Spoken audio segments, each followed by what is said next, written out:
Hello student, आप सभी कैसे हैं। ओनली ओपीएससी के इस आज की क्लास में आप सभी का स्वागत है। मैं आपके सामने सीबीआई के को नया मुखिया मिला है, जिसकी तलाश फरवरी से की जा रही थी, लेकिन वो अब जाकर पूरा हुआ और सुबोध कुमार जायसवाल अब सीबीआई के नए प्रमुख चीफ के रूप में उनको चुना गया है।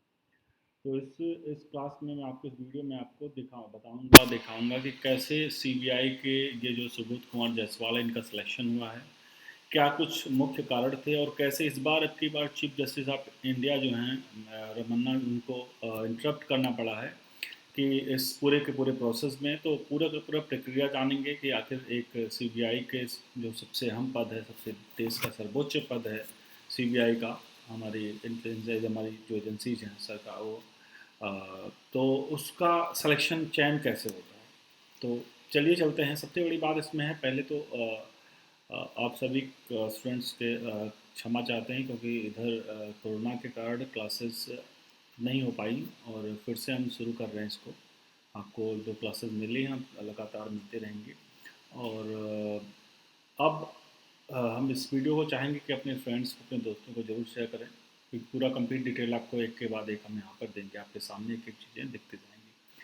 तो सबसे पहले मैं आपको बता दूं कि पिछले 2 दिन से, वैसे तो फरवरी से चला था, लेकिन पिछले 2 दिन से काफ़ी माथापच्ची चल रही थी कि 2 दिन में कि कौन आखिर बनेगा इस बार सीबीआई का चीफ, क्योंकि कई कुछ उसमें पछड़े थे। पहली बार सीबीआई की दखल देना पड़ा है और सीबीआई ने 2006 के एक कोर्ट के एक केस का हवाला दिया था। उसमें पुलिस को रिफॉर्म को लेकर के कोर्ट ने एक फैसला लिया था। पूरा लंबा केस था, लेकिन उसके कुछ पार्ट का हवाला दे करके इस पूरे के पूरे मसले को सॉल्व किया गया है।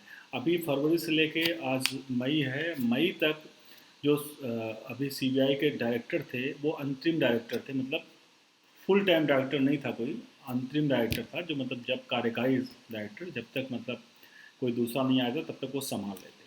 तो कुल 4 महीने तक का ये पूरा का पूरा वक्त इसमें हुआ है। तो चलिए आपको बताते हैं कि पूरा का पूरा प्रोसेस कैसे हुआ, कैसे सिलेक्शन होता है और कैसे सुबोध कुमार जायसवाल को सिलेक्शन हुआ और क्या कारण था जो रमन्ना को इंटरप्ट करना पड़ा, जो चीफ जस्टिस ऑफ इंडिया है हमारे।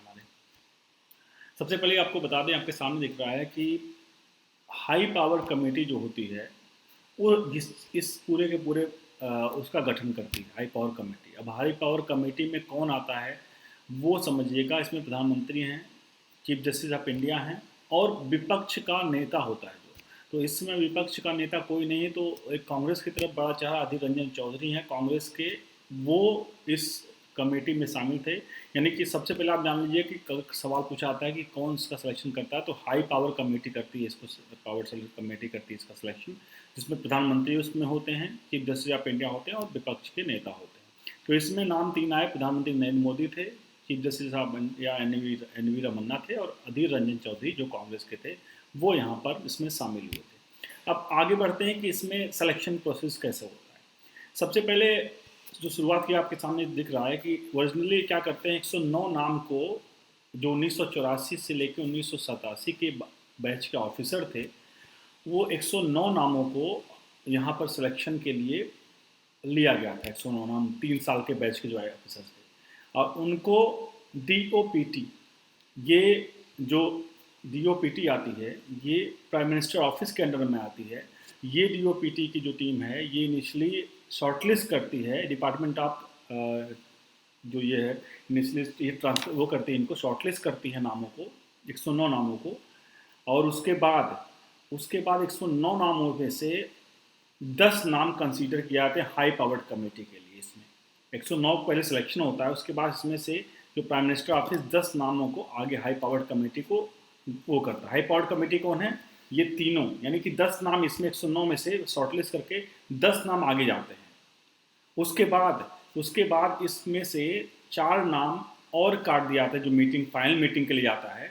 तो उसमें जो बचते हैं महज, उसमें अगर बात करें तो महज 4 नाम इसमें बचते हैं, जिसमें सबसे बड़ा नाम आपको बताऊं, राकेश अस्थाना और YC मोदी इसमें सेंटर की टॉप चॉइस थे। यानी कि जो सरकार थी अभी, प्रधानमंत्री नरेंद्र मोदी थे, उनकी टॉप चॉइस में ये 2 नाम आते हैं, जो राकेश अस्थाना थे, YC मोदी थे। वो चाह रहे थे कि इन दोनों में से कोई भी बने। सुबोध कुमार जायसवाल भी इस लिस्ट में थे, लेकिन वो इनकी प्रधानमंत्री की चॉइस में नहीं थे। उसके बाद जो वाईसी मोदी हैं उनके बारे में बता दूं, जो 3 नाम थे उसमें वाईसी मोदी हैं, वो इस समय नेशनल इन्वेस्टिगेशन एजेंसी यानी एनआईए से एनआईए के चीफ हैं, और उनको इसी महीने के आखिरी में रिटायर होना था। समझिएगा इस बात को, वाईसी मोदी जी एक नाम था जिन जो एनआईए के प्रमुख हैं, और उनको इसी महीने रिटायर होना था। अस्थाना जो हैं वो इस समय बीएसएफ के हेड हैं, और उनका रिटायरमेंट जो था वो जुलाई में होना है, यानी कि आपके 2 महीने बाद लगभग। और वाईसी मोदी को इसी महीने रिटायर हुआ था। अब दोनों के नाम के लिए मोदी सरकार जो थी वो सीबीआई चीफ के लिए कर रही थी कि यही 2 नाम होंगे जो सीबीआई चीफ के लिए वो कर रही थी। इसमें सुबोध कुमार जायसवाल का नाम थोड़ा पीछे था। अब सबसे बड़ा सवाल यहाँ था कि आखिर ये जब 2 नाम थे और जब शॉर्टलिस्ट भी हो चुके थे, तो आखिर सुबोध कुमार जायसवाल कैसे वहाँ पर बन जाते हैं।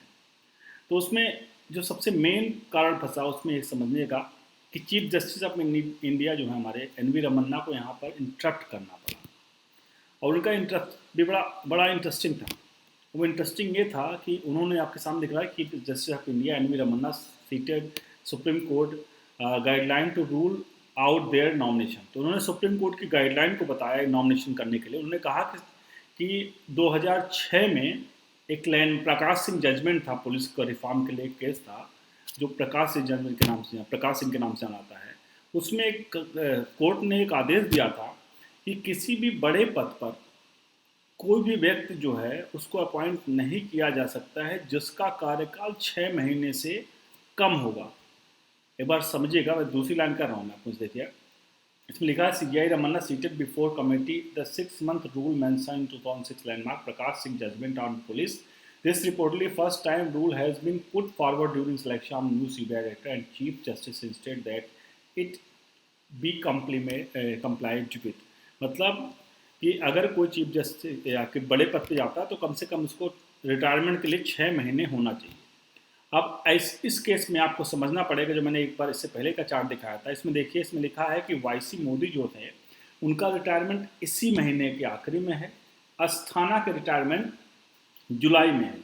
मतलब ये जो 2 नाम जो मोदी सरकार की चॉइस थी, वो 2 नाम ऐसे ही रिजेक्ट हो जाते हैं क्योंकि इनका जो रिटायरमेंट था वो 6 महीने से कम था। अब ऐसे में एक नाम बचता है सुबोध कुमार जायसवाल का। मतलब सुबोध कुमार जायसवाल जो था, ये देखिए आपके सामने, the idea judgement was fix the problem that ignore selection the police chief to avoid a situation where an officer who was retired within few months was given the post. The Supreme Court had ruled no officer with less than tenure, 6-month tenure can be considered for the post of chief.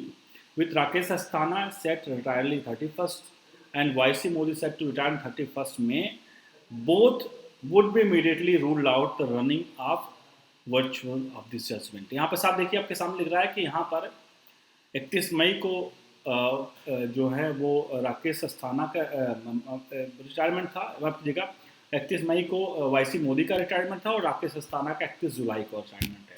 इसका मतलब साफ है कि अब एक नाम जो बच रहा था वो नाम था, तीसरा चॉइस जो बच रहा था वो नाम था सुबोध जायसवाल का, जो 3 चॉइस में थे। इसमें साफ था कि सुबोध जायसवाल जो कि SSP DG KR Chandra, special security ministry of home minister VSK कुंडली, इंटीग्रेट 109 ऑफिसर्स में इन लोगों को रिटायरमेंट सबसे अच्छा ये कर रहे थे, तो ये नाम बचा।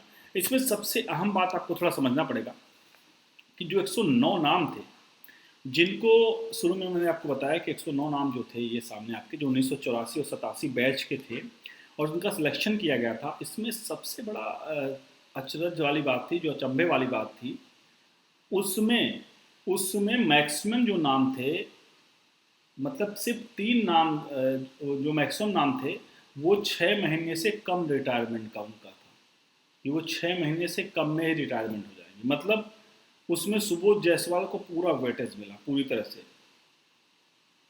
और फिर सुबोध जायसवाल का जो सिलेक्शन होता है उसके बाद वो सिलेक्शन होता है जायसवाल का senior most among the 3 officer and could be natural choice for the post if the government consider sincerity having work closely to centre apart researcher analyst being रॉ ऑफिसर। ये इससे पहले सेंटर रिसर्चर के रूप में रॉ आर एन रॉ उसमें थे। और जायसवाल इज सीन टू इसके आगे जो ये था इनका एक्सपीरियंस जो था, इसमें सबसे बड़ा एक सवाल और आने लगा कि अगर ये सीबीआई के अभी तक प्रमुख नहीं थे तो इन्हें सीबीआई का प्रमुख कैसे बनाया जाए।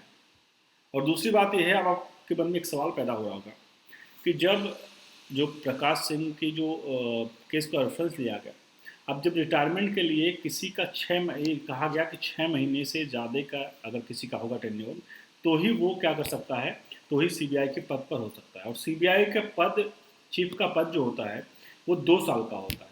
तो मान लीजिए किसी का 6 महीने से ज़्यादा टेन्योर बचता है, यानी 7 महीने का है, तो 7 महीने बाद उसको रिटायरमेंट होना है। और अब इसमें सबसे बड़ी बात ये आ रही है डाउट की कि अगर 6 महीने बाद उसको रिटायर होना है तो फिर कैसे वो 2 साल तक रह सकता है।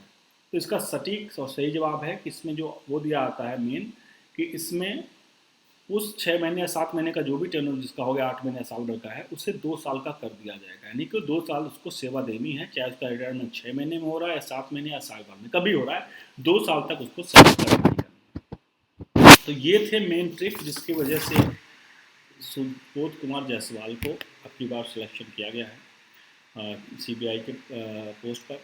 कोई भी सवाल हो, क्वेश्चन हो, कमेंट बॉक्स में जरूर लिखिए। और हम आशा करते हैं आप सभी को कि आप सभी ये घर में सेफ होंगे, सेफ होंगे। आगे क्लासेज आपको जल्द मिलेंगे और होपफुली इस 2 से 4 दिनों में सारी क्लास कर जाएंगे। और इस क्लास को मैं ख़त्म करता हूँ। धन्यवाद।